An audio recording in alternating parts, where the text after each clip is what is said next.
ഇന്ന് ഞാനിവിടെ കാണിക്കാൻ പോകുന്നത് ഒരു പ്രത്യേകമായിട്ടുള്ള ഒരു വീഡിയോ ഫിലിമാണ്. അതിൽ വന്നിരിക്കുന്ന വ്യക്തി ആരാണെന്ന് നിങ്ങൾ പ്രേക്ഷകർക്കോ അല്ലെങ്കിൽ സതീഷിനോ പറയാൻ പറ്റിയ അവർക്ക് ഒരു സമ്മാനമുണ്ട്. എനിക്ക് നേരത്തെ ഈ വീഡിയോ കണ്ടിട്ടുള്ളത് കൊണ്ട് എനിക്കറിയാം ആരാണെന്ന്. 5 ബ്രാൻഡുകൾക്ക് ജന്മം നൽകിയ ഒരു ബ്രെയിൻ ആണ് നമ്മുടെ കൂടെ ഇരിക്കുന്നത്. ഏത് ഉപകരണം വാങ്ങുമ്പോഴും പരസ്യങ്ങളെ മാത്രം ആശ്രയിക്കരുതെന്നാണ് എന്റെ അഭിപ്രായം. ഉൽപ്പന്നങ്ങളെ പറ്റി ശരിയായ വിവരം അറിയണമെങ്കിൽ അവ ഉപയോഗിക്കുന്നവരോട് ചോദിച്ച് മനസ്സിലാക്കണം. ഞങ്ങളൊക്കെ ഈ ഫിലിം കാണുമ്പോൾ തിരിച്ചറിഞ്ഞു പോലുമില്ല. അതിങ്ങനെ സെർച്ച് ചെയ്ത് കഴിഞ്ഞപ്പോൾ ഇപ്പോഴത്തെ ഒരു കൊച്ചു ചിറ്റലപ്പള്ളി സാറിനെ ഞങ്ങളുടെയൊക്കെ മനസ്സിലുള്ളൂ. സ്വാഗതം. നമസ്കാരം സാർ. എന്താണ് ഈ പരസ്യത്തിൽ അഭിനയിക്കാനുണ്ടായ ആ സാഹചര്യം, അല്ലെങ്കിൽ സൂപ്പർ സ്റ്റാറുകളൊക്കെ വെക്കാനുണ്ടായിരുന്ന സമയത്ത് ഇങ്ങനെ ഒരു പരസ്യത്തിൽ അഭിനയിക്കാനുണ്ടായ ആ സാഹചര്യം എന്താണ്? നമ്മൾ ഈ സംസാരിക്കുന്നത് ഏകദേശം 35 വർഷം മുമ്പാണ്. ഇപ്പോൾ എനിക്ക് 75 വയസ്സായി. അതായത് 40 വയസ്സുള്ള കാലത്താണ് അത് അഭിനയിച്ചത്. അന്ന് എനിക്ക് തോന്നുന്നത് ഇതുപോലെ ഏജൻസി ഇങ്ങനെ പല ചർച്ചകൾ നടത്തി നമുക്കൊരു പരസ്യം പിടിക്കണമെങ്കിൽ ഒരു സെലിബ്രിറ്റി ഉണ്ടെങ്കിൽ നല്ലതാണ്. അപ്പോൾ നമ്മൾ പണം ഫിസിക്കലി ഉപയോഗിക്കുള്ളൂ. അപ്പോൾ വലിയ സെലിബ്രിറ്റികൾക്ക് അധികം പൈസ കൊടുക്കാൻ പറ്റില്ലല്ലോ. അപ്പോൾ അതിനിടയ്ക്ക് അവർ തന്നെ കയറി പറഞ്ഞു, ഏജൻസി പറഞ്ഞു സാറൊന്ന് ട്രൈ ചെയ്ത് നോക്ക് എന്ന് പറഞ്ഞിട്ട് ഞാൻ മനസ്സോടെയാണ് ചെയ്തത്. അതിപ്പോൾ കാണുമ്പോൾ കുറച്ച് ഓവർ ആക്ടിങ് മാതിരി എനിക്ക് തോന്നുന്നുണ്ട്. ശരിക്കും പറഞ്ഞു കഴിഞ്ഞാൽ ഈ അഡ്വർടൈസ്മെൻറ്റിൻ്റെ കാര്യത്തിലാണെങ്കിലും പ്രൊഡക്ഷൻ്റെ കാര്യത്തിലാണെങ്കിലും ഡിസൈനിങ്ങിൻ്റെ കാര്യത്തിലാണെങ്കിലും എല്ലാത്തിനും വി-ഗാർഡ് ഒരു വ്യത്യസ്തതയുണ്ടല്ലോ. എങ്ങനെയാണ് ഈ വി-ഗാർഡ് എന്ന് പറയുന്ന ആ പേരും എങ്ങനെയാണ് അതിൻ്റെ ഒരു തുടക്കം എങ്ങനെയാണ്? അത് 1977 തുടങ്ങുന്നത്. അന്ന് എനിക്ക് ഒരു 27 വയസ്സുള്ളൂ. അതിന് ഒത്തിരി ശേഷമാണ് ഈ ഫിലിമൊക്കെ വരുന്നത്. ആദ്യമൊന്നും പരസ്യത്തിന് നമുക്ക് പണം ഉണ്ടായിരുന്നില്ല. അപ്പോൾ അന്ന് നമ്മുടെ ഒരു പ്ലാൻ എന്താണെന്ന് വെച്ച് കഴിഞ്ഞാൽ എനിക്കതിന് മുമ്പ് ജോലിയായിരുന്നു. അപ്പോൾ ആ ജോലിന്ന് ഞാൻ വേറെ ജോലി അന്വേഷിച്ചുകൊണ്ടിരിക്കുകയായിരുന്നു.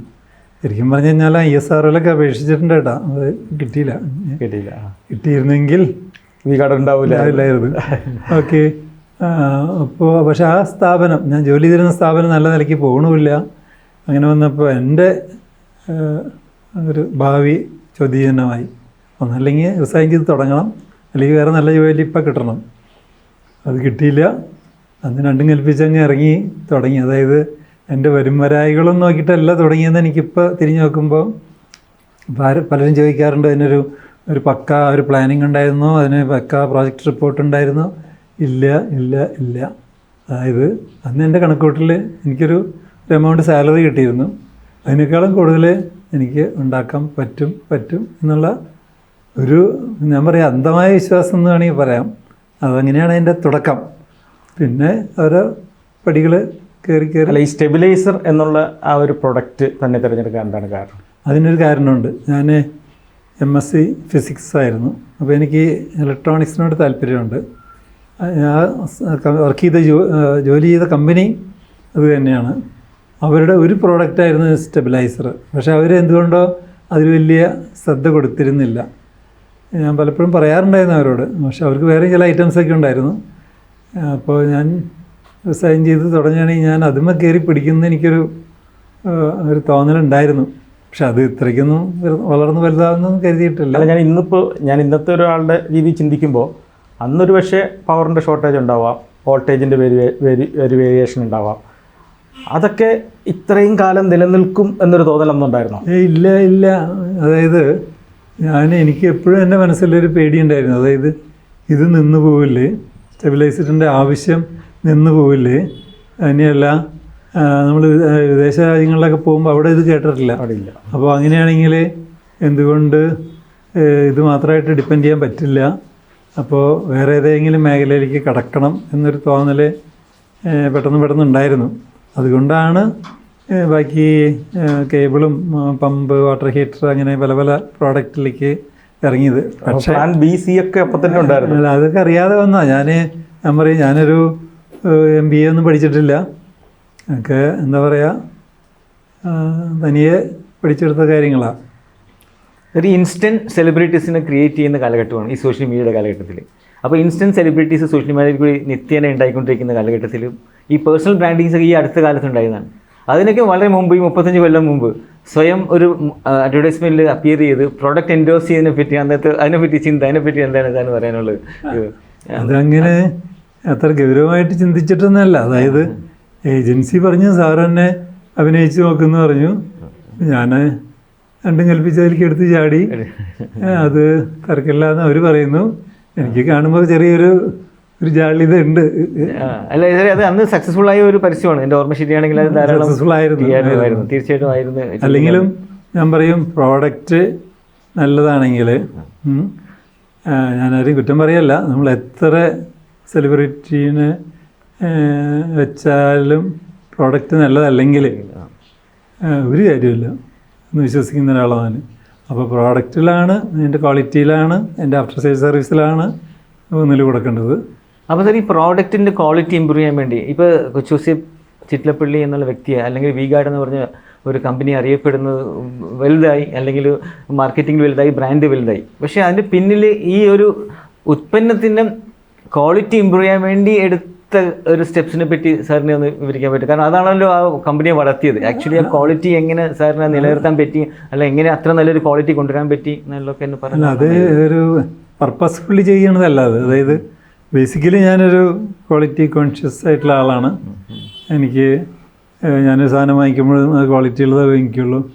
ചാത്തൻ സാധനങ്ങളൊന്നും വാങ്ങിക്കാറില്ല. അപ്പോൾ അതിൻ്റെ കസ്റ്റമർക്ക് ഒരു തലവേദന ഉണ്ടാവരുത്. നമ്മളൊരു സാധനം വിറ്റ് കഴിഞ്ഞാൽ 1 കൊല്ലം കഴിഞ്ഞാലും 5 കൊല്ലം കഴിഞ്ഞാലും 10 കൊല്ലം കഴിഞ്ഞാലും കൃത്യമായിട്ട് സർവീസ് കൊടുക്കണം. പ്രത്യേകിച്ച് ഇത് കൺസ്യൂമർ ഡ്യൂറബിളാണ്. അപ്പോൾ അത്തരം കാര്യങ്ങളിൽ നമ്മൾ ശ്രദ്ധ കൊടുത്തത് കൊണ്ടായിരിക്കണം വി-ഗാർഡ് പടിപടിയായിട്ട് വരുന്നു വന്നത്. അത് ശരിക്കും ഒരു ട്രസ്റ്റ് ഉണ്ടാക്കിയെടുക്കുകയാണല്ലോ ആദ്യം ചെയ്തത്. എന്ന് വെച്ച് കഴിഞ്ഞാൽ 1 വർഷം പോലും ഗ്യാരണ്ടി കൊടുക്കാത്ത, അല്ലെങ്കിൽ ഉപയോഗിച്ചിട്ട് ഒരു 6 മാസം വരെ കൊടുത്തുകൊണ്ടിരുന്ന സമയത്താണ് സാർ എനിക്ക് തോന്നുന്നത് 2 വർഷം മുതൽ 4 വർഷം വരെയൊക്കെ വാറണ്ടി കൊടുത്തുകൊണ്ടാണ് ഈ പ്രോഡക്റ്റ്, എന്നിട്ട് 5 രൂപ കൂട്ടി വെച്ചു. അപ്പം ആ ഒരു ലോഞ്ചിങ്ങിനുള്ള കാര്യം, ഒരു പുതിയ പ്രൊഡക്റ്റുമായിട്ട് വരുന്നു, ഇങ്ങനെ തന്നെ ഒന്നാമത് ആഫ്റ്റർ സെയിൽസ് കൊടുക്കാമെന്ന് പറയുന്നു, പിന്നെ ഒരു ചെറിയ പൈസ കൂടുതൽ വാങ്ങുന്നു. ഇങ്ങനെ ഒരു ലോഞ്ചിങ് എങ്ങനെയാണ് ഒരു പുതിയ കമ്പനിക്ക് സാധ്യമാണ്? ആ ഒരു ധൈര്യം എവിടെ നിന്നാണ് കിട്ടിയത്? ഇതൊക്കെ ബിസിനസ് സീക്രട്ടാണ് കേട്ടോ. പക്ഷേ ഒന്നുമില്ല, ഇതൊന്നും മുൻകൂട്ടി പ്ലാൻ ചെയ്തിട്ടുള്ളതല്ല. അതായത് നമ്മളൊരു ക്വാളിറ്റിയിൽ സാധനം ഉണ്ടാക്കി കഴിഞ്ഞാൽ അധികം കംപ്ലൈൻറ്റും വരുന്നില്ല. 1 കൊല്ലം വെയിറ്റ് ചെയ്ത് നോക്കി, കാര്യമായിട്ട് കംപ്ലൈൻ്റ് ഇല്ല. അപ്പോൾ നമ്മൾ ഗ്യാരണ്ടി 2 വർഷമാക്കി നോക്കി, എന്നിട്ടും ഞങ്ങൾക്ക് കാര്യമായിട്ട് ചിലവ് വരുന്നില്ല. അപ്പോൾ കേടാവുന്നില്ല. ഉണ്ട്. അത് ടോട്ടൽ ടേൺ ഓവറൊക്കെ വെച്ച് നോക്കുമ്പോൾ ഈസി ആയിട്ട് അത് റീപ്ലേസ് ചെയ്ത് കൊടുക്കുമെന്ന് തോന്നുന്നു അല്ലേ? ചെയ്തിരുന്നു. എന്നിട്ട് പഴയത് രണ്ടാമതും മിനിക്ക് ഈവൻ പോളിഷ് ചെയ്ത് അല്ലെങ്കിൽ പെയിൻറ്റ് ചെയ്തിട്ട് രണ്ടാമത് വേറെ ആൾക്ക് കൊടുക്കും. അത് കഴിഞ്ഞിട്ട് അപ്പോൾ 5 വർഷം ഗ്യാരണ്ടിയാക്കി. ഈ 5 വർഷം കഴിഞ്ഞാലും നമ്മളിപ്പോഴും അതെ, എത്ര ഗ്യാരണ്ടി കഴിഞ്ഞാലും വി-ഗാർഡ് കൃത്യമായിട്ട് കസ്റ്റമർക്ക് സർവീസ് കൊടുക്കും. ഗ്യാരണ്ടി പീരീഡ് കഴിഞ്ഞാൽ കുറച്ച് ചാർജ് ചെയ്യും. ഞാൻ എപ്പോഴും പറയാറുള്ളത്, ഇവൻ നമ്മുടെ സെക്കൻഡ് ജനറേഷനോടൊക്കെ പറയാറുള്ളത്, ഈ എന്താ പറയുക, ആഫ്റ്റർ സെയിൽ സർവീസ് വഴിക്ക് നമുക്കൊരു ലാഭം വേണ്ട. അത് ശരിയല്ല. കാരണം നമ്മുടെ സാധനം വിശ്വസിച്ച് വാങ്ങിച്ചു, ഏതോ കാരണം കൊണ്ടത് കേടായി, നമ്മൾ കുറ്റമല്ല എന്നൊക്കെ വേണമെങ്കിൽ പറയാം. കറണ്ട് കൂടുതൽ വന്നിട്ടാണ്, അല്ലെങ്കിൽ അങ്ങനെയാണ് ഇങ്ങനെയാണ്, അങ്ങനത്തെ ഒരു ചിന്താഗതിയുള്ള കാരണം കൊണ്ടാണ്. ഈ ശരിക്കും ഇതിൻ്റെ ഈ കളറുകളൊക്കെ ഉണ്ടല്ലോ, അന്ന് സ്റ്റെബിലൈസറിനൊന്നും ഈ പറയുന്ന ഓറഞ്ച് കളറ്, അല്ലെങ്കിൽ നമുക്കൊരു റേഡിയോ ആണെങ്കിലും നമ്മളിരിക്കുന്ന ഫ്രിഡ്ജിൻ്റെ മേളിലാണല്ലോ ഏറ്റവും കൂടുതൽ വെക്കുന്നത്. ആ സമയത്ത് വളരെ ഡിഫറെൻ്റ് ആയിട്ടുള്ള കുറച്ച് കളറുകളും ഷേപ്പുകളും ഒക്കെ ആയിട്ടാണല്ലോ വി-ഗാർഡ് വന്നത്. അതെങ്ങനെയാണ് ആ ഒരു ഡിസൈനിങ്ങിലേക്ക് ഏതൊക്കെ രീതി ശ്രദ്ധിച്ചിരുന്നു ആ സമയത്ത്? അല്ല, അതായത് എന്തെങ്കിലും വ്യത്യസ്തമായിട്ട് ആവണമെന്ന് എനിക്ക് തോന്നലുണ്ടായിരുന്നു.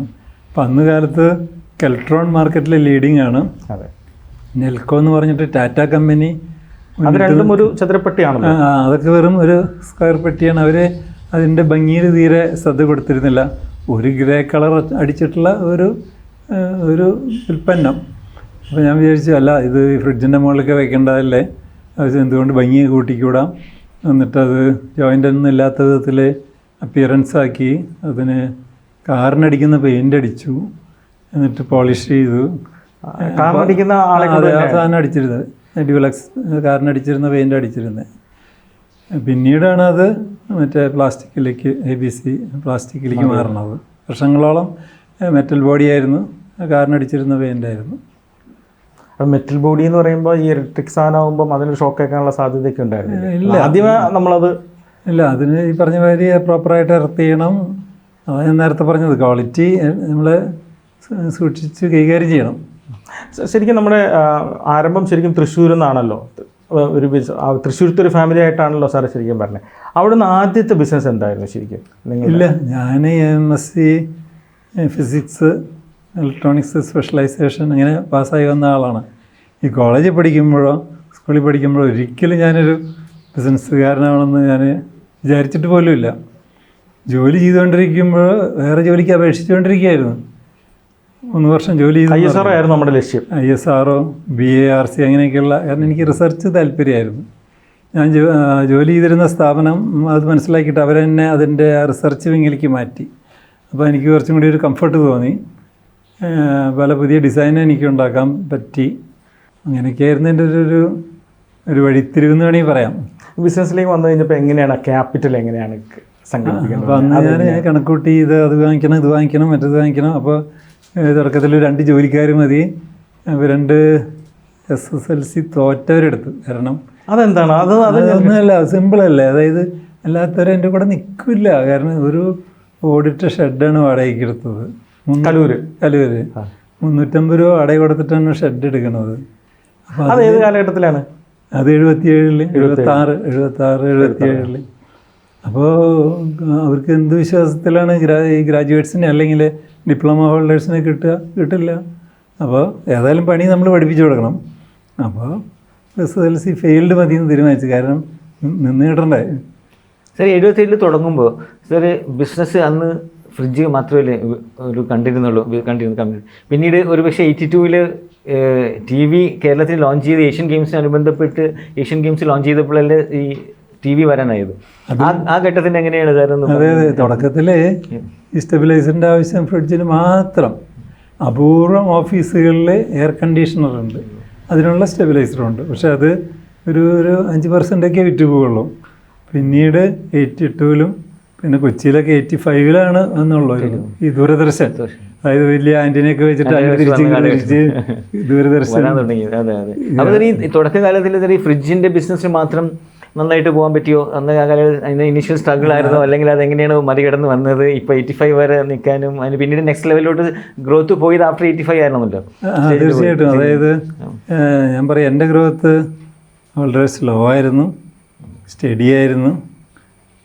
അതിന് ഓരോരോ കാരണങ്ങളുണ്ടായിരുന്നു. ഈ പറഞ്ഞ മാതിരി ആദ്യം ഫ്രിഡ്ജിന് മാത്രമായിരുന്നു, പിന്നെ TV ഇറങ്ങി. അപ്പോൾ അതിൻ്റെ ഒരു അഡീഷണൽ ബിസിനസ് കിട്ടി. പിന്നെ അതിനേക്കാളൊക്കെ ഉപരി 80s-ലും 90s-ലും കേരളം കണ്ടത് ഒരു വലിയൊരു ചേഞ്ച്. അതായത് ഒരുപാട് മലയാളികൾ ഗൾഫിലേക്ക് കടന്നു. അവർ തിരിച്ച് പണം കൊണ്ടുവരുന്നു, വീടുകളിൽ ഫ്രിഡ്ജ് മേടിക്കുന്നു, അപ്പോൾ ഈ TV മേടിക്കുന്നു. അപ്പോൾ വോൾട്ടേജ് ക്ഷാമം, അപ്പോൾ സ്റ്റെബിലൈസറിൻ്റെ ആവശ്യകത, അങ്ങനെ എന്നെ സഹായിച്ചു എന്ന് വേണമെങ്കിൽ പറയാം. ശരിക്കും ആ വോൾട്ടേജ് ക്ഷാമമാണ് V-Guard വളർത്തിയത്. എന്താണ് ശരിക്കും ഈ V-Guard എന്ന് തന്നെ പേരിടാൻ കാരണം? അല്ല, അതും വലിയ തല പോയിട്ടൊന്നുമല്ല. അതായത് നമുക്കൊരു പേര് വേണം. ഇപ്പോൾ നമ്മൾ പറയാറുണ്ടല്ലോ, പണ്ടത്തെ ചില ബ്രാൻഡുകൾ, തോഷിബ അല്ലെങ്കിൽ അപ്പോളോ ടയേഴ്സ്, അപ്പോൾ അങ്ങനെയൊക്കെ ഓരോ പേരുകൾ നമ്മൾ കേട്ടിട്ടുണ്ട്. അപ്പോൾ ഇതിന് ഒരു പേര് വേണം. അപ്പോൾ വോൾട്ടേജ് പ്രൊട്ടക്റ്റ് ചെയ്യുന്ന ഒരു സാധനം, അത്രേ ഉദ്ദേശിച്ചുള്ളൂ. അപ്പോൾ V-Guard ഞാൻ തന്നെയാണ് അതൊക്കെ എഴുതി ഒരു വട്ടമൊക്കെ വരച്ച്. ഞാൻ പയ്യൻ കമ്പനി അന്ന് ഇവിടെ ജൂ സ്ട്രീറ്റിൽ അവർക്കൊരു പ്രിൻറ്റിങ് പ്രസ് ഉണ്ട്, അവർക്കൊരു ഡിസൈനറൊക്കെ ഉണ്ട്. അപ്പോൾ അവിടെ കൊടുത്തൊരു അതൊന്നും കൂടി എനിക്ക്, ഞാനൊരു ആർട്ടിസ്റ്റ് ഒന്നല്ല, വരപ്പിച്ച് വീട് ഇവിടെ ഒരു വട്ടമൊക്കെ കിട്ടും. ഒരു ഈ ഗാർഡന് ചുറ്റിനൊരു വട്ടമൊക്കെ വരച്ച്. ഈ കങ്കാരു എപ്പോഴാണ് പറഞ്ഞത്? അത് പിന്നെ കുറച്ച് നാൾ കഴിഞ്ഞിട്ടാണ്, ആദ്യം ഉണ്ടായിരുന്നില്ല. പിന്നെ എനിക്കിപ്പോഴും ഓർമ്മയുണ്ട്, ഒരു ഇടപ്പള്ളിയിലുള്ള ഒരു ആർട്ടിസ്റ്റ്, അയാൾ ഈ പരസ്യ ബോർഡുകളൊക്കെ വരച്ചു കൊടുക്കുന്ന ആളാണ്. അപ്പോൾ അയാളുടെ ഒരു സഹായം ഞാൻ എടുത്തു ഇങ്ങനെ ഇതൊക്കെ ശരിയാക്കാനായിട്ട്. അങ്ങനെ ഞാൻ പറയും, ഇത് പടിപടിയായിട്ട് 48 വർഷം എടുത്തു നിന്നേ ഇത്ര എത്താൻ, ഇത് വരാനായിട്ട്. ശരിക്കും 48 വർഷത്തെ ഈ ഒരു യാത്രയിൽ കർക്കശക്കാരനായ ഒരു ബിസിനസ്സുകാരനാണല്ലോ. ശരിക്കും പറഞ്ഞാൽ പല മേഖലകളിലും ആ കർക്കശം നമ്മൾ കണ്ടിട്ടുമുണ്ട്. ഇത് ബിസിനസ്സിനെ സഹായിച്ചോ അതോ ദോഷകരമായാണ് ബാധിച്ചത്? ഈ ആദ്യം പറഞ്ഞല്ലോ വളർച്ച ഇത്തിരി ഗ്രാജുവലി ആയിരുന്നു. പല സ്ഥലത്തും നമ്മളെടുക്കുന്ന കർക്കശ്യമുള്ള നിലപാടുകൾ നമ്മുടെ യാത്രയെ സഹായിച്ചോ ദോഷകരമായത്? ഞാനല്ല ചിരിക്കുന്ന ആളല്ലേ. പക്ഷേ ഞാൻ പറയും, I will be fair but I will be firm. ഞാൻ വളരെ ഫെയറായിട്ട് പെരുമാറും. തിരിച്ചിങ്ങോട്ട് അതുപോലെ പെരുമാറിയില്ലെങ്കിൽ I will be tough, I will be firm. ആ ഒരു ചിന്താഗതി പണ്ട് തൊട്ടേ ഉണ്ട്. ഇങ്ങനെ വന്നു കിട്ടുമെന്ന് എനിക്കറിയില്ല. പണ്ട് തൊട്ടേ ഈവൻ കോളേജിൽ പഠിക്കുമ്പോഴുണ്ടായിരുന്നത്. അല്ല, ശരിക്കും പറഞ്ഞു കഴിഞ്ഞാൽ ഈ നമ്മുടെ സ്ഥാപനത്തിലെ തൊഴിലാളികൾക്ക് വേണ്ടി ഉണ്ടായ യൂണിയൻ തൊഴിലാളികളെ ആൾക്കാരെ തന്നെ തല്ലുമ്പോഴും സൂപ്പർവൈസർ തല്ലുമ്പോൾ സൂപ്പർവൈസറുടെ കൂടെ നിന്നുകൊണ്ട് തൊഴിലാളികൾക്ക് വേണ്ടിയിട്ടല്ല എന്ന് വെച്ച് കഴിഞ്ഞാൽ ശരിക്കും നമ്മുടെ ആവശ്യത്തിന് വേണ്ടിയിട്ടല്ലോ, സൂപ്പർവൈസർക്ക് വേണ്ടി നിന്നുകൊണ്ട് ആ കമ്പനി ഇവിടുന്ന് കോയമ്പത്തൂരിലേക്ക് കൊണ്ടുപോകുന്ന സാഹചര്യം വരെ ഉണ്ടായല്ലോ. അല്ല, അപ്പോൾ അതാണ് നമ്മൾ ആലോചിക്കുന്നത്. ഞങ്ങളുടെ നേരിട്ടുള്ള തൊഴിലാളികൾ, നമ്മുടെ സൂപ്പർവൈസർ, നമ്മുടെ മാനേജേഴ്സ്, അവർക്ക് ഞാൻ ശമ്പളം കൊടുത്ത് അവർ എന്നെ വിശ്വസിച്ച് ജോലി ചെയ്യുന്നവരല്ലേ. അപ്പോൾ എന്നെ അടിക്കുന്നതിന് തുല്യമല്ലേ അവരെ അടിക്കുന്നത്. അപ്പോൾ അതൊന്ന് നമ്മളൊന്ന് ഇടപെടണ്ടേ, എത്രയേ ഉള്ളൂ. ശരിക്കും പറഞ്ഞാൽ ഞാനിതൊക്കെ മനസ്സിലാക്കി കഴിഞ്ഞപ്പോൾ ഒരു കുറേ മോഹൻലാലിൻ്റെ സിനിമയോടൊക്കെ സാമ്യമുണ്ട്. എൻ്റെ പിള്ളേരെ തല്ലുന്നോടാന്ന് പറഞ്ഞിട്ട് ഉള്ള പല പല പല സീനുകൾ നമ്മുടെ മുമ്പിൽ വന്നു പെട്ടിട്ടുണ്ട്. അപ്പോൾ ഈ ഒരു സമീപനം പിന്നീടും ഉണ്ടായല്ലോ. ഇപ്പം ലോറിക്കാരുടെ സമരം വന്നു കഴിഞ്ഞപ്പം രാത്രി തന്നെ ലോറികളൊക്കെ എടുത്തുകൊണ്ട് പോയി പല സ്ഥലങ്ങളിൽ പാർക്ക് ചെയ്തിട്ട് ആ സമരം പൊളിക്കുക. ഇങ്ങനെ എന്തൊക്കെ എന്ന് വെച്ച് കഴിഞ്ഞാൽ എൻ്റെ അടുത്ത് നിന്ന് നടക്കില്ല എന്ന മുമ്പിൽ വെച്ചുകൊണ്ടുള്ള ഒരു യാത്രയായിട്ടാണ് എനിക്ക് തോന്നിയത്.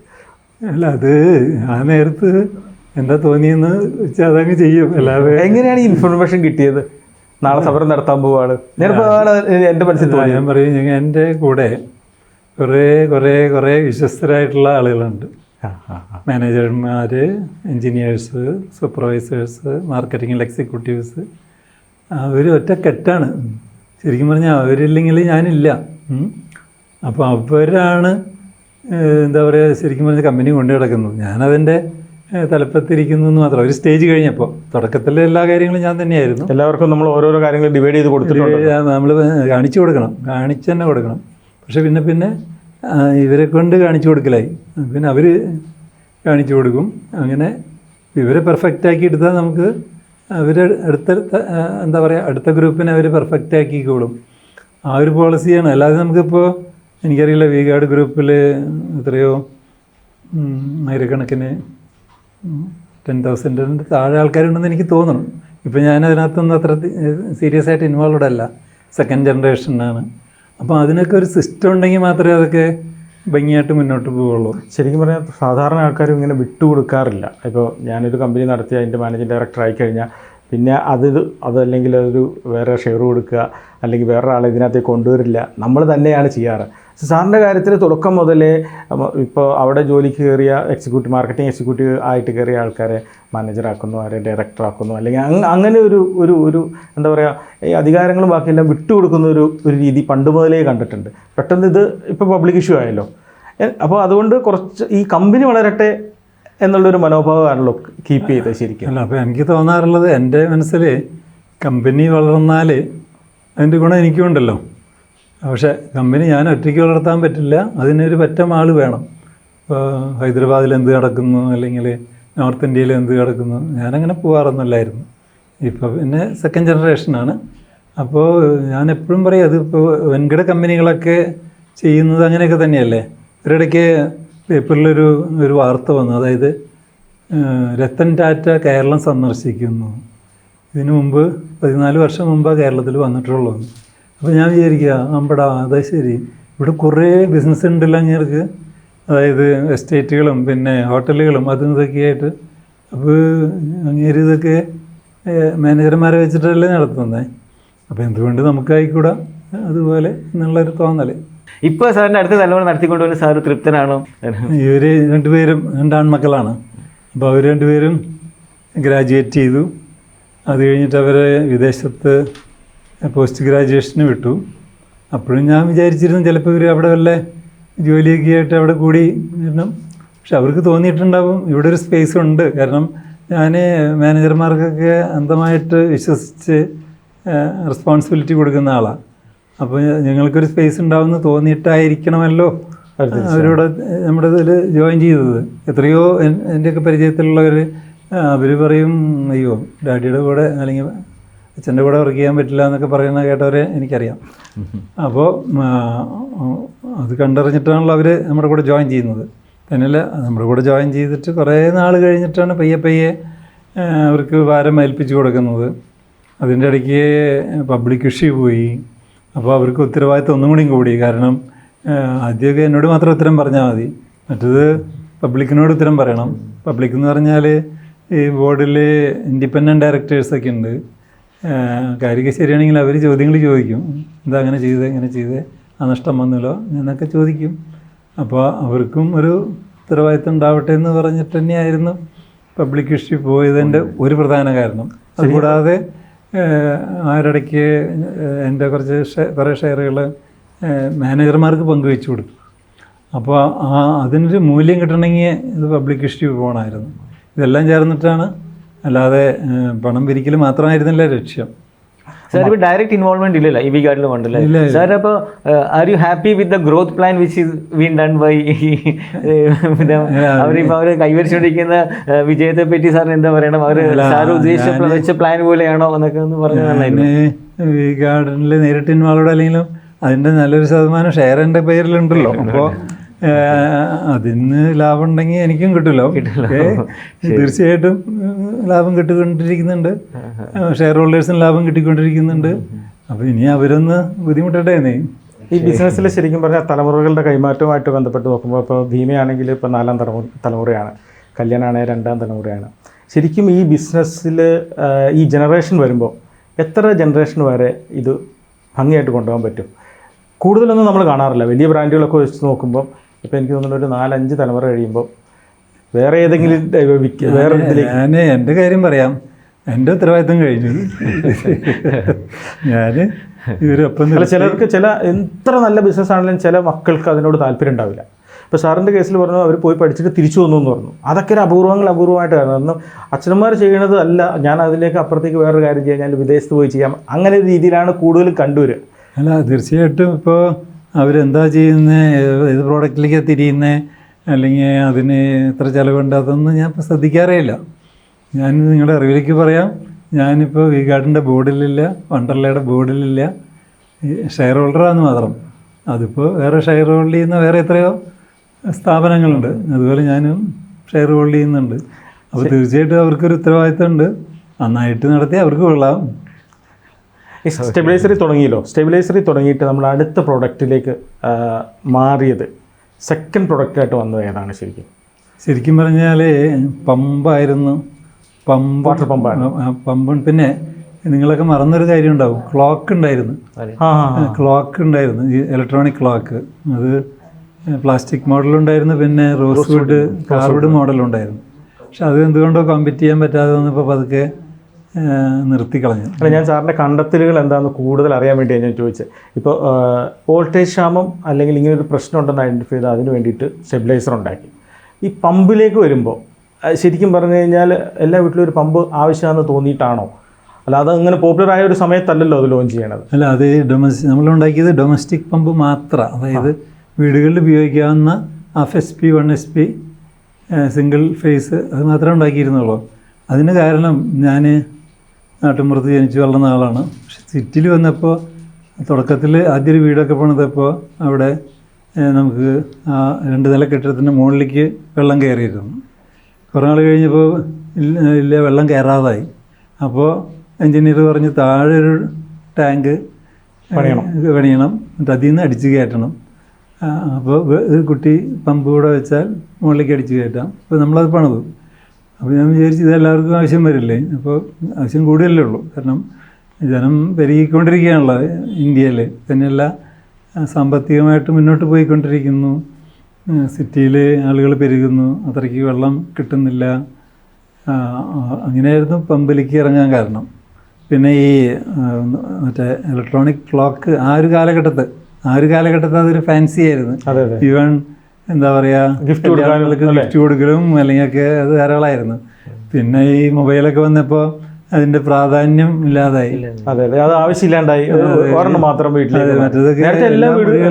എല്ലാ റൂമുകളിലും വെക്കുമായിരുന്നു. ശരിക്കും പറഞ്ഞാൽ ഇന്ന് ക്ലിക്കായ രീതിയിലുള്ള കുറേ പരസ്യങ്ങൾ അന്ന് എടുത്തിട്ടുണ്ടല്ലോ. ഒരു അടി കിട്ടുന്നതും ഇങ്ങനെ ചെറുതായിട്ട് നിൽക്കുന്നതും കറണ്ട് പോയി കഴിഞ്ഞ് വരുമ്പോൾ ഉള്ള അടി കിട്ടുന്ന രീതിയിലൊരു സീരിയസ് ഓഫ്.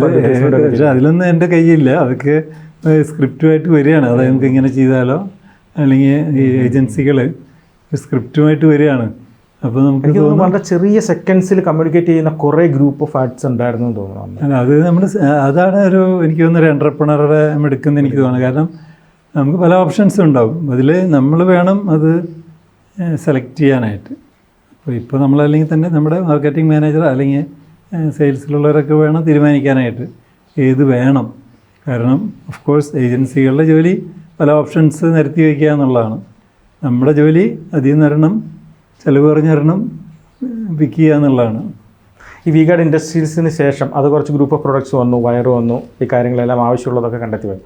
അതിനുശേഷം വേറൊരു ബിസിനസ്സിലേക്ക് വരുമ്പോൾ ഇപ്പോൾ വണ്ടർല പോലുള്ള ഒരു സാധനം കേരളത്തിൽ വരണമെന്ന് അതെന്താണ് ആ ഒരു ചിന്താഗതി? അതും ഈ അങ്ങനെ മുൻകൂട്ടി പ്രവചിച്ചതൊന്നല്ലായിരുന്നു. അതായത് വി-ഗാർഡ് തുടങ്ങിയിട്ട് ഏകദേശം 20 വർഷം കഴിഞ്ഞിട്ടാണ് അതിനെപ്പറ്റി ചിന്തിക്കാൻ തുടങ്ങുന്നത്. അതൊരു ഇവിടുത്തെ കൊച്ചി പാർക്ക് 2000-ലാണ് ഇനോഗ്രേറ്റ് ചെയ്യുന്നത്. അതായത് 23 വർഷം കഴിഞ്ഞിട്ടാണ്. അപ്പോൾ ചിന്തിക്കാൻ തുടങ്ങാൻ കാരണം ആ സമയമൊക്കെ ആയപ്പോഴേക്കും സാമ്പത്തികം കുറച്ച് ബെറ്ററായി. അപ്പോൾ ഇടയ്ക്കിടയ്ക്ക് ഫോറിൻ ടൂറൊക്കെ പോവും. കുട്ടികളാണെങ്കിൽ സ്കൂളിൽ പഠിക്കുന്നു, അപ്പോൾ അവരെയും കൊണ്ട് പോവും. അപ്പോൾ അവർക്ക് വേണ്ടിയിട്ട് അമ്യൂസ്മെൻറ്റ് പാർക്കുകളിൽ പോയിരുന്നു. അപ്പോൾ നമ്മളിതിങ്ങനെ കണ്ട് അത്ഭുതം കണ്ട് ഇങ്ങനെ നിൽക്കുകയാണ്. അപ്പോൾ എല്ലാത്തിലും നമ്മൾ പഠിച്ച് കയറാറില്ല. പക്ഷെ അപ്പോൾ നമ്മൾ വിചാരിക്കുന്നത് ഇതിൻ്റെ ഒരു ചെറിയ വെർഷൻ എന്തുകൊണ്ട് കൊച്ചിയിലായിക്കൂടാ. പിന്നെ നമ്മൾ കേട്ടിട്ടുണ്ട് ബോംബെയിലുണ്ട്, അല്ലെങ്കിൽ ഡൽഹിയിലുണ്ട്. പിന്നെ നവോദയ അപ്പച്ചൻ കിഷ്കിന്ദ എന്ന് പറഞ്ഞിട്ട് ചെന്നൈയിലൊരെണ്ണം തുടങ്ങിയിട്ടുണ്ടായിരുന്നു. അത് മൈ ഡിയർ കുട്ടിച്ചാത്തൻ്റെ ലാഭത്തിൽ നിന്ന് തുടങ്ങിയതാണെന്ന് പറയാറുണ്ട്. എനിക്ക് വലിയ നിലയിൽ തുടങ്ങിയിട്ടുണ്ടായിരുന്നു. അപ്പോൾ ഞാൻ വിചാരിച്ചു കൊച്ചിയിലില്ലല്ലോ, കേരളത്തിലില്ലല്ലോ, എന്തുകൊണ്ട് വരണം, കേരളത്തിലായിക്കൂടാ. അതാണ് ആ ഒരു തോട്ട് വരാൻ കാരണം. പിന്നെ അതിനുവേണ്ടി ശ്രമിച്ചു. കാരണം ഈ വിഷയം ആർക്കും അറിയില്ല. അപ്പോൾ നമ്മൾ വി-ഗാർഡിൽ കഴിവ് തെളിയിച്ച ചില എൻജിനീയേഴ്സിനെയും മാനേജേഴ്സിനെയും മാറ്റിയൊരു ഗ്രൂപ്പ് ഉണ്ടാക്കി. പിന്നെ ഒരു ആർക്കിടെക്റ്റിനെ എടുത്തു. അപ്പോൾ എനിക്കറിയാം ഇവിടുത്തെ ആർക്കിടെക്റ്റുമാർക്ക് ആർക്കും വിഷയം അറിയില്ല, കേട്ടിട്ട് പോലും. അപ്പോൾ ഞാൻ ഉള്ളിൽ യങ് ആയിട്ടുള്ള ആളെ എടുത്തു. കാരണം ഞാൻ പറഞ്ഞ് കേൾക്കണമല്ലോ, അല്ലെങ്കിൽ തലമൂത്ത ആളെ എടുത്തു കഴിഞ്ഞാൽ അയാൾ കാര്യങ്ങൾ ഡിക്റ്റേറ്റ് ചെയ്യാൻ തുടങ്ങും. ആദ്യം SLC-ക്കാരെ എടുത്ത പോലെ തന്നെ ഇവിടെയും അങ്ങനെ. അതെ അതെ അതെ. അപ്പോൾ എന്നിട്ട് ഇവരൊക്കെ വെച്ചുകൊണ്ട് ഞാൻ പലപ്പോഴും വിദേശത്ത് പോയിട്ടുണ്ട്. അപ്പോൾ ഈ കാണിച്ചു കൊടുക്കും, ഇത് കാണിച്ചു കൊടുക്കാനായിട്ട്. നമുക്ക് അങ്ങനെ വേണം, ഇങ്ങനെ വേണം, അത് ആവാം, ഇതാവാം എന്നൊക്കെ പറഞ്ഞിട്ട്. അപ്പോൾ ഇതിന് സംഭവം അത് 2000-ലാണ് ഇനോഗ്രേറ്റ് ചെയ്യുന്നത്. ഞാൻ പറയും ഫസ്റ്റ് ഇയർ തൊട്ട് തന്നെ അത് ജനം ആക്സെപ്റ്റ് ചെയ്തു. അത് ജനം അത് വലിയൊരു അവിടെയും ഒരു ടാറ്റിക്സ് ഉപയോഗിച്ചല്ലോ. 200 രൂപയും കണ്ടാന്ന് തോന്നുന്നു സ്റ്റാർട്ടിങ്ങിൽ ടിക്കറ്റ്. അതെ. ആ സമയത്ത് ഇവിടെ ഒരു എന്റർടൈൻമെന്റിനും അത്രയും പൈസ ഇല്ല. സിനിമ ബാൽക്കണി കാണാൻ 15 രൂപ കണ്ടുള്ളൂ. അതെ അതെ, 10 രൂപ. ആ സമയത്ത് 200 രൂപ ടിക്കറ്റ് റേറ്റ് വെച്ചിട്ട് ഇങ്ങനെ ഒരു സാധനം വെക്കാനുള്ള ആ ഒരു ധൈര്യം, അത് ഞാൻ പറയില്ലേ, ചില അന്ധമായ വിശ്വാസങ്ങളാണ്. അതായത് ഞാൻ ഏകദേശം അന്ന് കാലത്ത് കടം വാങ്ങിച്ചിട്ടും പിന്നെ ഒക്കെ കൂടി 20 കോടി രൂപ മുടക്കിയിരുന്നു. അന്ന് 20 കോടി എന്ന് പറഞ്ഞാൽ ചെറിയ കാര്യമല്ല. അന്ന് വേണമെങ്കിൽ സ്വർണത്തിന് വേണമെങ്കിൽ ഒരു പവന് 800 റുപ്പീസ് അത്രേ ഉള്ളൂ. അന്നത്തെ 20 കോടി ഇന്നൊരു 200 ക്രോസിന്റെ വാല്യൂ ഉണ്ട്. അപ്പോൾ അതെ, ഇപ്പോൾ ചെന്നൈയിലൊരു പാർക്ക് പണിയുന്നതിന് 100 കോടിയോളം.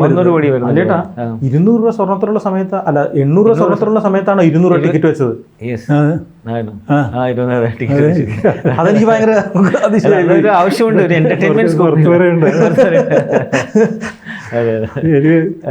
പക്ഷേ എന്നെ സംബന്ധിച്ചിടത്തോളം ഇൻവെസ്റ്റ്മെൻറ്റ് ഹെവി ആയിരുന്നു. ഞാൻ വിചാരിക്കുന്നത് എന്താ, ഇവിടെ വന്നാൽ ഏകദേശം ഒരു ഫുൾ ഡേ ചിലവഴിക്കാനുള്ള ഒരുപാട് സൗകര്യമുണ്ട്. തിയേറ്ററിൽ ഒരു പടം കാണാനായിട്ട് വേറെ എവിടെയാണ് ഷൂട്ട് ചെയ്തൊരു പടം കാണാൻ നിങ്ങൾ 2.5 മണിക്കൂറിന് 15 രൂപ കൊടുക്കില്ലേ? ഇതൊക്കെ ചില അന്ധമായിട്ടുള്ള വിശ്വാസങ്ങളാണ്. അതെ, അത് ഭയങ്കര സ്കേപ്പ്. പിന്നെ ഈ വണ്ടർല ശരിക്കും കാക്കനാട് ആ ഭാഗത്ത് തുടങ്ങാനുണ്ടായ സാഹചര്യം, ഇതിനു മുമ്പ് ആതിരപ്പള്ളി പ്രദേശത്ത് തുടങ്ങാനായിട്ട് കുറേ റിസർച്ചായിട്ടും കുറേ നടന്നിരുന്നു. ഒരു നയാഗ്ര മോഡലിലൊരു സംഭവം നടക്കണമെന്നു ഒക്കെ സാറിൻ്റെ മനസ്സിലുണ്ടായിരുന്നു. അതെന്താണ് നടക്കാണ്ട് പോയത്? അത് പറയാതിരിക്കുക നല്ലതല്ല. ആ ഇടയ്ക്കൊക്കെ വിദേശത്ത് പോയപ്പോൾ ഇൻക്ലൂഡിങ് US പോയിട്ടുണ്ടായിരുന്നു. അവിടുന്ന് നയാഗ്ര വാട്ടർഫോൾ കണ്ടിരുന്നു. അപ്പോൾ അവർ നയാഗ്ര വാട്ടർഫോളിന് നമ്മളെല്ലാവരും അപ്രീഷിയേറ്റ് ചെയ്യും. പക്ഷേ അവർ മാൻമെയ്ഡ് കുറേ ഫെസിലിറ്റികൾ പണിതിട്ടുണ്ട്. അവിടെയാണ് ജനങ്ങളെ അങ്ങോട്ട് ആകർഷിക്കപ്പെടുന്നത്. വെറുതെ പോയി നോക്കിയിട്ട് കാര്യമില്ല, അകലെ നിന്നിട്ട് കണ്ടിട്ട് കാര്യമില്ല. ഇപ്പം അങ്ങോട്ട് ഇറങ്ങി പോകാൻ പോലും പറ്റുന്നില്ല. ഇല്ല, അവർ എന്ന് വെച്ചാൽ ഒരു വെർട്ടിക്കൽ ലിഫ്റ്റിൽ ഏറ്റവും അടിവാരത്ത് ചെല്ലും. ആ നദിയിലേക്ക് ചെല്ലും. അവിടുന്ന് ബോട്ടിൽ കയറിയിട്ട് നമ്മൾ ഈ റെയിൻ കോട്ട് ഇടിച്ചിട്ട് ഈ ബോട്ട് സ്പെഷ്യൽ ബോട്ടായിരിക്കും. അത് നമ്മൾ ആ ഇതിൻ്റെ ചാട്ടത്തിൻ്റെ കടയ്ക്ക വരെ എത്തും. അതായത് അപ്പോൾ വീട്ടിൽ കിടന്ന് ഉലയുന്നു, വെള്ളം സ്പ്ലാഷ് ചെയ്യുന്നു. അതൊരു എന്താ പറയുക, ഒരു റൈഡിനേക്കാളും ത്രില്ലാണ് അത് ആക്ച്വൽസ്. അപ്പോൾ അങ്ങനത്തെ കുറേ ഫെസിലിറ്റികൾ അവിടെ ഉണ്ടാക്കിയിട്ടുണ്ടായിരുന്നു. പിന്നെ വേറെ സ്ഥലങ്ങളിലൊക്കെ പോകുമ്പോൾ ഈ പറഞ്ഞ മാതിരി ഇതുപോലുള്ള വെള്ളച്ചാട്ടം കാണാനായിട്ട് ക്രോസായിട്ട് കേബിൾ കാറ്. അപ്പോൾ ഞാൻ ഇത്തരം ഒരു പ്രപ്പോസലൊക്കെ വിശദമായിട്ട് കുത്തിയിരുന്ന് എഴുതിപ്പിച്ച് അതിന് പറ്റിയ AS ഓഫീസറെയൊക്കെ കണ്ട് അവരെ കൺവിൻസ് ചെയ്ത് അത് കഴിഞ്ഞ് മന്ത്രിസഭ അതിലൊക്കെ അവതരിപ്പിച്ച്. അപ്പോൾ ഇത് പറയണു അതൊക്കെ ഫോറസ്റ്റ് ഏരിയയാണ്. അത് അല്ല, കുറേ കഷ്ടപ്പെട്ട് കുറേ നാൾ അവിടെ പോയി നിന്നിരുന്നു, റിസർച്ച് നടത്തിയിരുന്നു. അല്ല അത് കുട്ടികളാണ്. അല്ല, ശരിക്കും പറഞ്ഞു കഴിഞ്ഞാൽ നമുക്ക് അതിപ്പോഴും ചെയ്യാവുന്ന കാര്യമാണ്. അതിപ്പോഴും ചെയ്യാൻ ഞാൻ ഈ കഴിഞ്ഞ ഈ മഴക്കാലത്ത് അവിടെ പോയിരുന്നു. അവിടെ അങ്ങ് താഴത്തേക്ക് നടന്നെത്താൻ പറ്റുന്നില്ല. പിന്നെ അവിടെ കണ്ട മനോഹരമായ കാഴ്ച എന്ന് പറഞ്ഞാൽ കുറച്ച് തമിഴ്നാട്ടിൽ നിന്നുള്ള ആൾക്കാർ മാത്രമേ അവിടെ വരുന്നുള്ളൂ. ഈ വെള്ളമൊക്കെ ഇങ്ങനെ തെറിച്ച് അതൊക്കെ ഒരു മനോഹരമായി അവിടേക്ക് എത്താൻ പറ്റുന്ന ഒരു മാർഗം ഉണ്ടാക്കി കഴിഞ്ഞായിരുന്നെങ്കിൽ നമ്മളുടെ എന്ന് വെച്ച് കഴിഞ്ഞാൽ അവിടെ തിരക്ക് മൂലം അങ്ങോട്ടൊന്ന് എത്താൻ പോലും പറ്റില്ല. മുകളിൽ കൃത്യമായ സാധനങ്ങൾ, പാർക്കിംഗ് സൗകര്യമില്ല, ആകെ കൺഫ്യൂഷൻ. പക്ഷെ ഇത്ര മനോഹരമായ ഒരു സാധനം അവിടെയുണ്ട്. അത് ശരിക്കും പറഞ്ഞാൽ സിനിമ ലൊക്കേഷനോ അല്ലെങ്കിൽ സിനിമ ഷൂട്ടിംഗുകാർ മാത്രമേ അത് എക്സ്പ്ലോയിറ്റ് ചെയ്യുന്നുള്ളൂ. ഒരു വഞ്ചിയായിട്ട് പോകാൻ പറ്റുന്നില്ല. അവിടെ ഒരാളില്ല. അതെ അതെ, ശരിക്കും പറഞ്ഞാൽ അത് ഒന്നോട് റീസ്റ്റാർട്ട് ചെയ്യാൻ പാടില്ല. ഇല്ല, നമ്മൾ ഗവൺമെന്റിന്റെ പ്രശ്നങ്ങളും സപ്പോർട്ടിങ് ഇൻഫ്രാസ്ട്രക്ചർ ബിൽഡപ്പ് ഇല്ലാത്ത പ്രശ്നം. എനിക്ക് 75 വയസ്സായി. ഇനി പുതിയ തലമുറ നോക്കട്ടെ, അതായത് ആരെങ്കിലും കയറി പിടിക്കട്ടെ.